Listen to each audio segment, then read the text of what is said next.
আসসালামু আলাইকুম, কি অবস্থা সবার? আশা করছি ভালো আছেন। আমি আহাদুল ইসলাম। অনেকদিন পরে একটা ভিডিও করতে ইচ্ছে হলো। আজকে আমার ভিডিও টপিক হলো এমসিকিউ নিয়ে। আমরা সাধারণত স্টুডেন্টরা এমসিকিউ কিভাবে পড়ি? যেমন যে কোনো একটা এমসিকিউর সেট নিলাম, নেওয়ার পরে ওই সেটে এভাবে পড়ি, একের ক এইটা অ্যান্সার, দুইয়ের এইটা অ্যান্সার, তিনের ওইটা অ্যান্সার।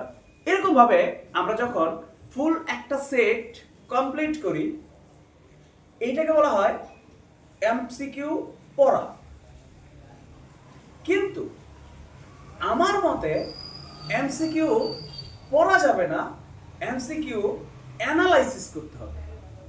কিভাবে অ্যানালাইসিস করব? অ্যানালাইসিস করার সিস্টেমটা হলো, আমরা প্রথমে ওই এমসিকিউ যে প্রশ্নটা দেয়া থাকবে এটা পড়ব। পড়ার পরে এটা তো জানবই অ্যান্সার কোনটা, সাথে সাথে আরো কয়েকটা বিষয় আমরা বোঝার চেষ্টা করব। ওই বিষয়গুলো কি কি দেখো, খেয়াল করো। ধরো আমরা প্রশ্ন পড়লাম, পড়ার পরে যেটা উত্তর ওইটা দেখলাম, দেখার পরে প্রথমে আমাদের বুঝতে হবে এই প্রশ্নের উত্তরটা কেন এইটা হলো। এটা একটা গেল। এরপরে বাকি আরো যে তিনটা অপশন আছে, ওই তিনটা অপশন বাদ দেওয়া যাবে না। ওই তিনটা অপশনের ক্ষেত্রেও আমরা দেখব কেন ওই তিনটা অপশন এই প্রশ্নটার অ্যান্সার হলো না। এইটাকে বলা হয় অ্যানালাইসিস করা। তাহলে আমরা এখানে কিন্তু টোটাল 4টা এমসিকিউ পড়লাম। কিভাবে পড়লাম? বা এই টাইপের আরো যত এমসিকিউ আমাকে দেখ না কেন, আমি কিন্তু সেটা অ্যান্সার করতে পারবো, কারণ আমি কিন্তু এমসিকিউটা পড়ি নাই, আমি এমসিকিউটা অ্যানালাইসিস করেছি। এইভাবে যদি এক সেট এমসিকিউ আমরা সলভ করি, তাহলে এটা 5টা এমসিকিউ সেটের সমান হবে।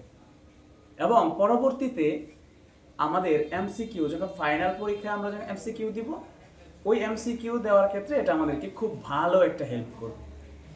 এইখানে আমাদের এই ব্যাপারগুলো একটু যদি আমরা ক্লিয়ারলি বোঝার চেষ্টা করি, তাহলেই আমরা আমাদের এমসিকিউতে খুব ভালো একটা মার্ক পেতে পারি।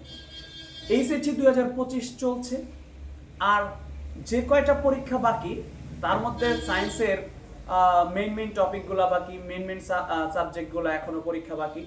এই প্রত্যেকটা সাবজেক্টে এইভাবে আমরা যদি অ্যানালাইসিস করে কয়েক সেট এমসিকিউ সলভ করি, তাহলে আমাদের জন্য এটা খুবই উপকারী হবে বলে আমার মনে হয়।